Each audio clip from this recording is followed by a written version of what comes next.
Une BD médiévale loufoque qui parle de non-binarité? Salutations, amis littéraires d'ailleurs, et aujourd'hui, je vais vous parler de Le Chevalier Imberbe de Thamos le Thermos. On suit les lectures de 2026. On est dans un univers médiéval complètement anachronique, complètement assumé. C'est-à-dire que comme on peut le voir, leurs montures, c'est pas des chevaux, c'est des motos. Il y en a qui ont des hélicoptères, il y en a qui portent des Doc Martens. Voilà, c'est complètement assumé, c'est assez décalé, donc c'est très très drôle, très léger. Et notamment, on va y suivre Isabeau, Isabelle, un chevalier, une chevaleresse, on ne sait pas, et c'est tout le principe en fait. Il, elle, yel ne veut pas se ranger. Il, elle, yel ne veut pas se genrer. Et, en fonction des circonstances, des personnes vont le considérer comme un homme, d'autres personnes vont la considérer comme une femme. Et ça permet aussi de montrer un peu les différentes situations qui est possible. Et il faut savoir que notre cher Isabeau, il a le charisme, la joie de vivre et l'aventure dans le sang. Donc, il a tout pour plaire.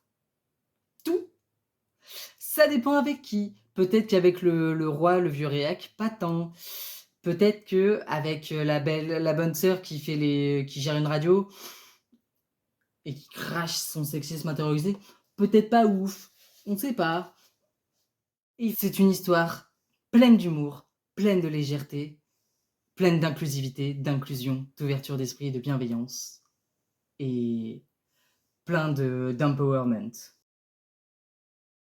J'ai adoré. Il faut savoir que je l'ai acheté suite à la conférence de Thamos le Thermos lors du festival de la BD de Blois.